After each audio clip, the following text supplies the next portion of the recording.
Good morning, everybody, and thank you, Elsa, and thank you for inviting me and my good friend Ed Price, not a long-standing colleague and good friend. We worked together for a number of years, and Julie and others who made this happen. It's amazing. I have known, starting with Dr. Bullock, so many good colleagues at Texas A&M. This is my first visit, and it has been delightful. Thank you for this opportunity. Since, for the interest of time, I'll get on with the slide. I was charged to tell this story, what is the international program look like and how it was built.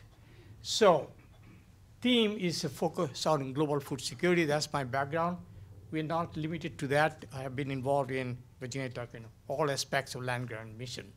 I was very pleased to see Dr. Hussey reinstating the land-grant mission. This is the theme that I philosophically embraced for international program building. When I was hired in '91, I was very fortunate in my life. I never had to look for a job. I found job, or job found me, both at the International Rice Institute when I was at Ohio State, young PhD postdoctoral scientist. From there, I was recruited to go to Erie. I promised for 2 years and ended up, including 2 sabbatically, one at UC Davis and one at Purdue University, 27 years. 2 years became 27 years. And I was very looking forward to retire there. Then came a dean of College of Agriculture, Life Sciences, that time, Jim Nichols. He wanted me to come and build the program. I said, why should I do that? I have a huge job, tax-free. I didn't have to pay tax to any government. And I had, at a given time, 10 or 12 graduate students. I had a most exciting life in Erie. Why would I do that? He chased me up to the Philippines and then convinced me to join to build the program. In 1991, when I inherited this position, it was called OID, Office of International Development. I asked myself, what am I doing here? It's a university I joined, international development. What a land-grant university has competitive advantage developing a country or a region. So I said, and I saw about 2 or 3 people on a continuing basis appointee. One was administrative support, one financial support, and a position called director, and bunches of faculty. Those faculty, with due respect, are those who could not get promotion somewhere or tenured in somewhere, dumped them in international program. That's the esteem that office had, that wherever they could not find a place to pay, send them to international program. So I found out that, wow, so let me see how much money they got to build the program. I talked to my accountant. I found there was $25,000 in the coffer. I came from Erie, where I had a budget of $1.25 million, 130 employees. All I had to do is sign my name and it will be spent. From there to $25,000 portfolios. So I went to the provost. I said, give me some resources to start the program. And he told me a joke I didn't even understand because I was a new American. But don't you have plastic? I said, what's plastic has to do with the resources I'm asking? I'd never used credit card until I came to this country. You know, I used to use traveler's check and cash, including hotel bills. So I realized that he's not going to help me. So I said, I got some work cut out. I was planning to build a home because that's my wife wanted, to have her own home that will be designed. Oh no, that's not possible. It is a big job. It means I got to build this program ground up. So when you take away ground up, there was nothing. $25,000, which would not pay for my telephone bills. With that, me and the 2 staff and then a lot of faculty who call themselves international faculty, but I didn't see there much they can bring to the table. Anyway, so 1991, I asked through provost, the Board of Visitors, that I would like to change the name of the Office of International Research and Development, because I saw the kind of faculty where participating in a national program are not the best faculty who can contribute substantially to scholarship of international program. And it was granted. It was not the name change, it's a philosophical change. The land-grant mission, at least I got 2 out of 3 missions on board. Then I'll go to bank and they say, hey, we got some educational issue. Can you handle this? And no, that's another unit. It's like a divided house, like a Virginia Tech football team, A team, B team, none of them will win. You gotta have one strong team.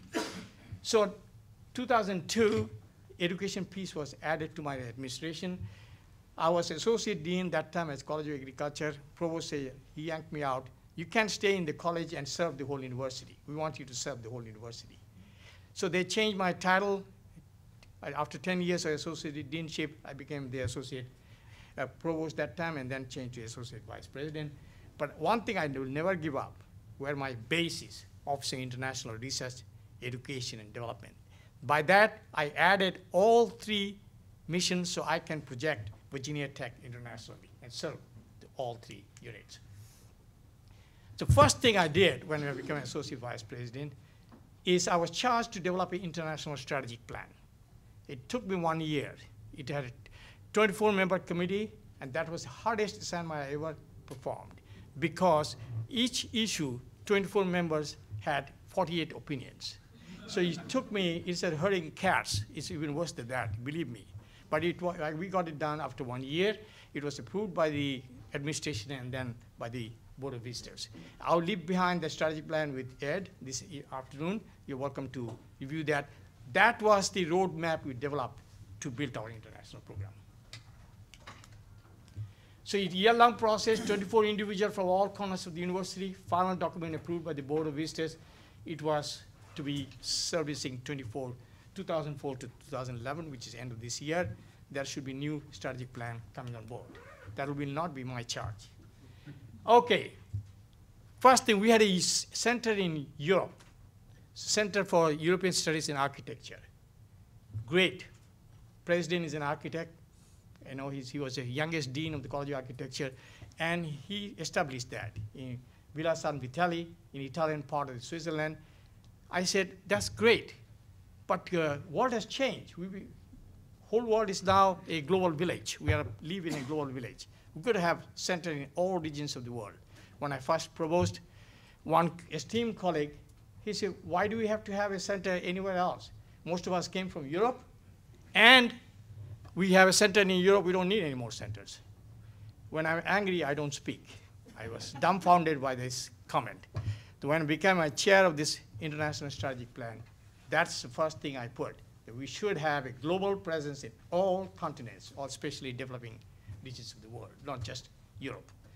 That is not in place of our center in Europe, but in addition to. So that was my first charge as the associate vice president. I'll just give an example of some of the regional centers. This is in Latin American Center, which is in Chile. And we have very strong presence there with 4 colleges participating. And this is a dream that I always wanted, a center in Asia. We tried in China. We went to Korea. We looked at every places, Japan. Finally, the president says, take me to India. So I took him there within 1 week with a charter plane. We traveled all the IITs and best universities. And what did he get? He said, I want a campus in India, not just center. And this is something I was stunned, but at the same time pleasant. I was charged to make this happen. So we put out an RFP that we want a partner who will provide us 30 acres of land, 70,000 square feet of build space, and $5 million startup cost. And we got a partner like that. So we will have a full-fledged campus, but government of India, like many federal governments, very slow in legislation for a foreign university bill. Is still languishing in parliament. They're busy in corruption and other charges, so they are not handling that. I would not see it through, but we have brought it to the stage now. It should take off, but it's only master's and PhD program, not undergraduate program. Virginia Tech has decided we will not provide Virginia Tech degree anywhere in the world or undergraduate, only for graduate program. First thing, when I took over the education abroad portfolio, I needed to have reorganized the whole thing. It was called study abroad. I said, why do we have to go anywhere else to study? I can study in Blacksburg. But if I want to have a broad-based education, I need to have education abroad. So name change with a philosophical change. Oh boy, there was some hardcore believer, no, this is study abroad. And still, it is used as a synonymous, but it is not synonymous, because I really believe it is a philosophical case that you are going to be educated on broad-based cultural, religious, political sensitivity, not just that. So we are involved in 42 countries and manage 70 exchange agreements. We have expanded our faculty and staff position to support these. Our goal is to grow 10% a year, 10% a growth. So we doubled it in my 6 years leadership role in education abroad, from 650 to about 1,200.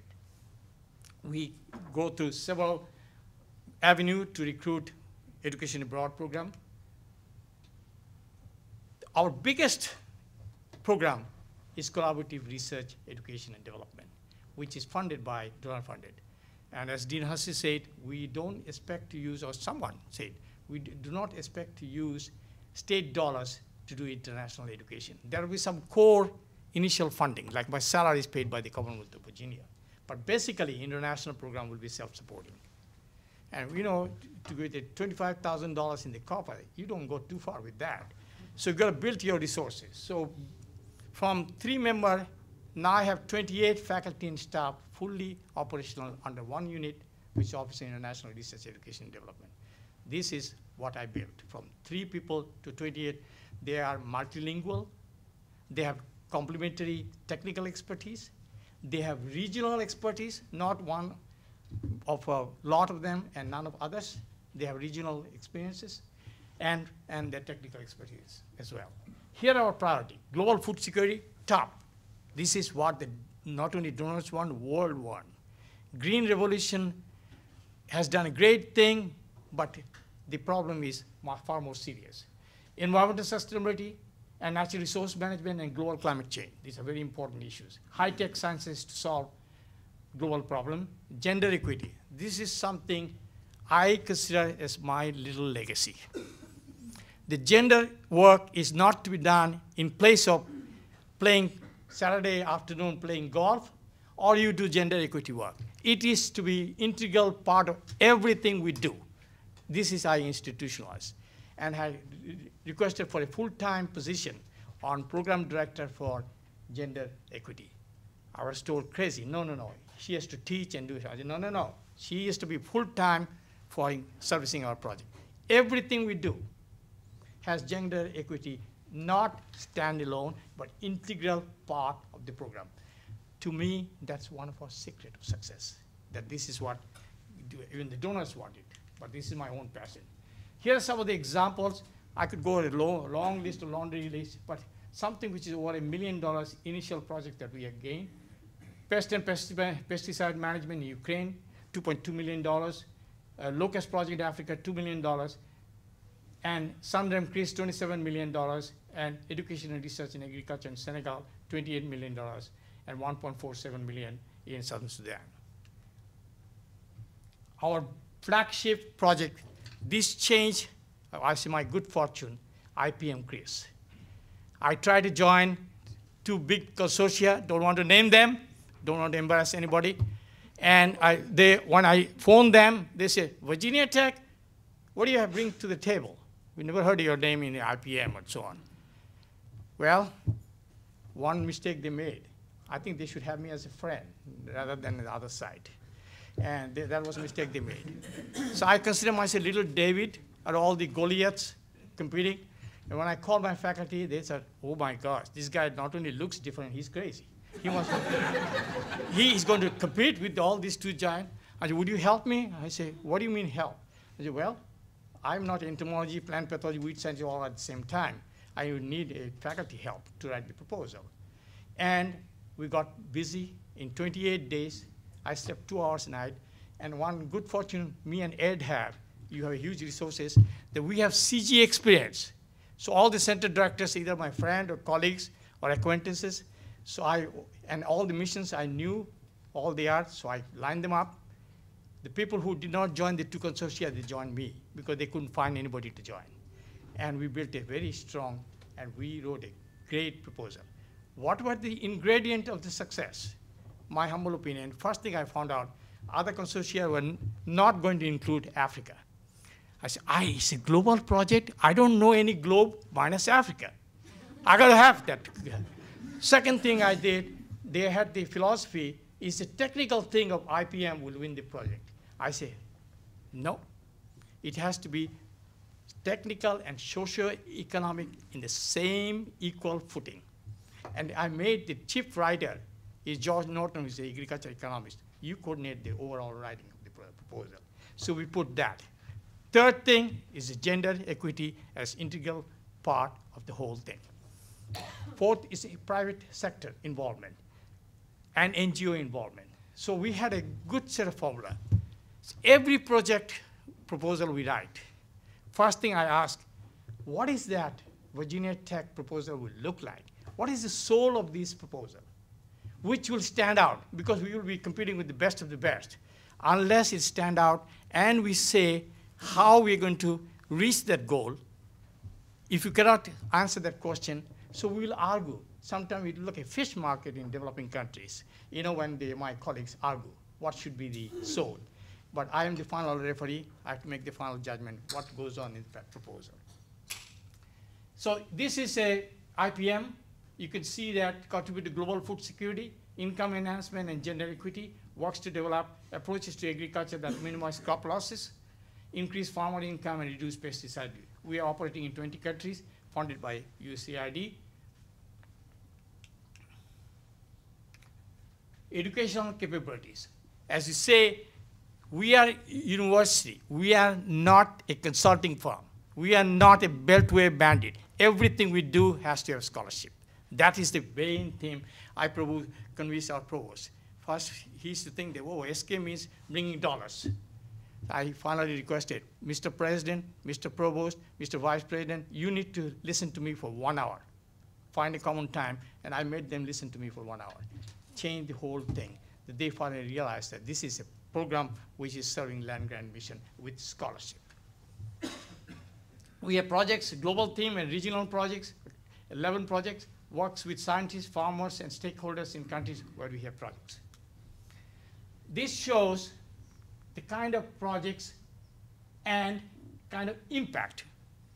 To me, we have done this, we have done this, we have done this in developing countries means nothing unless you quantifiably show you are leaving behind some impact, not what SK thinks. So we have a economist, giant economist with George Norton, whose specialty is to monitor and evaluate the impact assessment. This shows in various crops and the interventions that we developed, and total impact is anywhere from $700 million to $1.5 billion, which is not a best return on investment, which is $36.5 million investment with $1.5 billion return. Quantifiable term, we can show how many stakeholders benefited from our intervention. That's what AID loves to hear, impact, impact, impact. It's some of the examples, simple thing like a bacterial wilt. By using grafting technique, we have solved this problem, and it has added millions of dollars of impact in Bangladesh. Simple thing like yellow trap, insect are attracted to this color, get caught, and that shows huge leaf miner control in Indonesia. The technology has to be simple, effective. Farmers will adopt it. If it is complicated and it's not cost efficient, forget it. No amount of extension agent can help you. Leaf miner, this was a huge problem, and it export from Guatemala and several Central American countries were stopped in Miami port because it had leaf miner. And guess what? For little farmers in Guatemala, for them it's livelihood. They took all the rotten, the snow pea, dumped in US ambassador compound. They were angry because they cannot export to US because of leaf miner problem. So we got a telephone call. What the heck is going on? Why don't you solve this problem? And we solved this problem. So we solved their $35 million export to United States. Guatemalan government stopped import from United States, which is worth $1.5 billion. With all the good stuff we sell, rice-a-roni, macaroni, all the stuff that we sell, they stopped it. We freed up that. So you can see that we solved their problem of $35 million export to US. We freed up the trade from United States to the developing countries, $1.5 billion. These are the kind of impact USAID and the whole world look for. Simple thing in Africa. Host virus is a devastating disease. You cannot spray enough to control the vector. For host-free period, simple technology, we have 500% increase in yield. Second flagship project, IPM CRIS is going on since 1993. We are still the management entity. We competitively re-won twice. Sustainable Agriculture and Natural Resource Management, we built a University of Georgia-led consortium, and last 10 years we have been running this. This is the second flagship project. We are the only university very good fortunate that we are able to manage 2 global CRIS projects, which is very, very good. The whole idea is to provide small-scale farmers with information and training that's increasing their income through environmentally sound methods. Offer solutions while giving faculty and development officials a chance to research new agriculture and forestry. Manage a core program of 5 projects with activities on 4 continents, 17 countries. Conservation agriculture is the theme for Sustainable Agriculture and Natural Resource Management Project, or SUNREM CRIS. Conservation agriculture. But I challenge my colleagues, all the PIs, don't just live on conservation technique alone. You got to show increased productivity with conservation of agriculture. Otherwise, what will happen? You can conserve the natural resources, but you cannot show you're increasing the productivity gain. World will go hungry. So you've got to have productivity gain, and we are very fortunate Ed Price has agreed to serve on our external evaluation panel. He was the one who selected which of the projects will get funded. This was first 5 years, we got $12 million. This market-based business model can help poor African farmers preserve wildlife, improve livelihood, and decrease poaching. Next phase is $15 million in 12 countries, partnership with 6 US universities, support BS, 12 MS, and 8 PhD students, 3,400 entries of database. Impact, conservation agriculture, yield improvement, food security, market development, global climate change, soil carbon sequestration, climatically adapted plant varieties. Third one is peanut CRIS. We are not the management entity. We are sub with Georgia. But our main thing is gender. Gender leadership of peanut CRIS lies with Virginia Tech. And aflatoxin, as you know, is a devastating problem for peanut and peanut CRIS. They're a challenging project, and we are providing leadership with the gender with aflatoxin. This is what I want to emphasize. What we do, we are having scholarship, we're involving graduate students in this international research. IPM CRIS, number of countries, SUNREM CRIS, number of countries, 14, peanut CRIS, 2 countries. US university, 18 universities working with us in IPM CRIS, 6 in SUNREM and 1 in peanut CRIS. Number of host country, 58. Can you imagine the nightmare of a financial person managing so many sub-grants? Everybody thinks we are crazy. But I have a unit of 28 people. My financial and administrative people, either they're MBAs or CPAs. I don't hire anybody less than well qualified. They know how to manage big projects, how to develop projects. And your Keith Cole and my financial person, Gene Ball, have worked very closely in a number of joint projects with Texas A&M. This is my prized project because this is the largest single dollar ticket item, $28 million. We won against everybody's dream. And when I said, what should be the theme? I said, we want to change the educational research through land-grant model. My colleagues didn't want to do that. They fought me. I said, no, this is what we're going to project. At the time when we were told that we are going to win this project, contract officer said, what do you mean land grant? You're going to grab some land in Senegal, taking away land from? No, Mr. Contract officer, we have no intention of doing that. It is a moral act. 1862, you should have known that. Anyway, I didn't tell him that.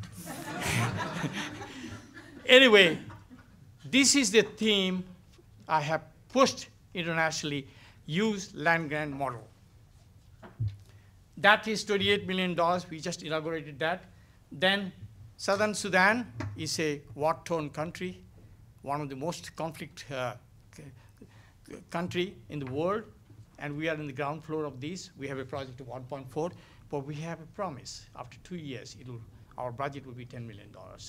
I understand Texas A&M will have a piece of action in another part of the Southern Sudan, so we will be colleagues and partners in those efforts. Productive gain through technology intervention in Mali. In addition to main core program of USAID, we are very fortunate to garner large amount of money from the mission.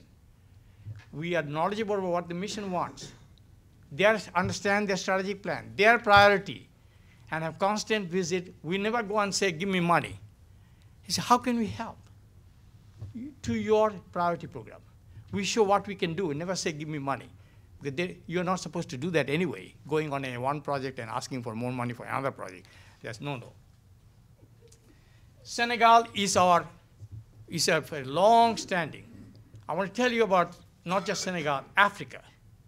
One of the priority regions of the world in our effort is Africa. 48% of our effort is going in Africa, 52% remaining part of the world. Not by accident, this is by choice. That's how we built the expertise in our office, who are very Afrocentric. And that's where the needs are the greatest and opportunities are the greatest. So I built the program and the personnel based on that. This is one day when we went for inauguration. That's the Minister of Higher Education. My chief of party, whom I'm going to replace with another chief of party and have one Senegalese coming in the management. This is what the USAID now wants. More national program in the leadership role. So I'm going to change. This is something in the mindset. You've got to have a mindset, quickly respond to what AID's thinking is. And you service them what they need, rather than what you think they should need. That's a very important thing. So Senegal is $28 million. 4 American universities are, and 4 Senegalese universities are involved in this. It's Feed the Future priority project and the country. Restructure agriculture curricula at Senegalese university, making it more relevant to today's needs. Again, our goal will be through land grant mission. South Sudan, 1.47, which will go to $10 million not too long from now. Again, I would not be there to see it happen. I told my associate director, who is now the interim director for ORD, never lose the focus. We made a promise. We will create a College of Agriculture pattern after US land grant system. College of Agriculture. So we have a cadre of researcher, educationists built there. Initially, we may have to hire a lot of expat people to teach. Eventually, we'll have a College of Agriculture of first-class quality, same as the US quality. And our congressman from Northern Virginia, world senior member, he is very much supportive of this program.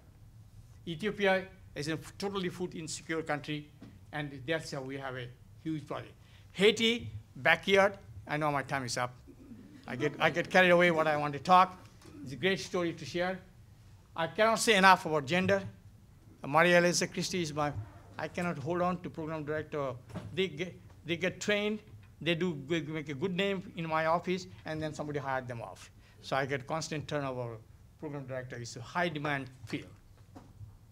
So gender issue will continue to. This is my favorite slide. This is how the money tree grew. With $25,000, I brought in $150 million. I said, this is the time for me to get out. After that, maybe, AID is cutting budget. Time may not be so pretty. Get out while you are winning. I'm a blackjack player, I want to win. I want to leave when I'm winning. Right now, our portfolio is $90+ million, but total portfolio is $150 million. From vision to implementation to forward planning, opportunity for tech faculty and students to conduct research overseas, increase richness to the campus community, and increase visibility internationally. Today, Virginia Tech is known not just football. Our academic program is very, very strong. Equally strong, and President has said it with loud voice and provost, our international program is shining. We are very fortunate to work with a number of good universities, and I know how to work with other universities. Don't be so proud that you are the greatest and nobody you need. You have to understand your strength is this, you have complementary expertise from other university, bring them in, not at random. Who wants to join you? No. You select who has that particular piece. With that, I thank you.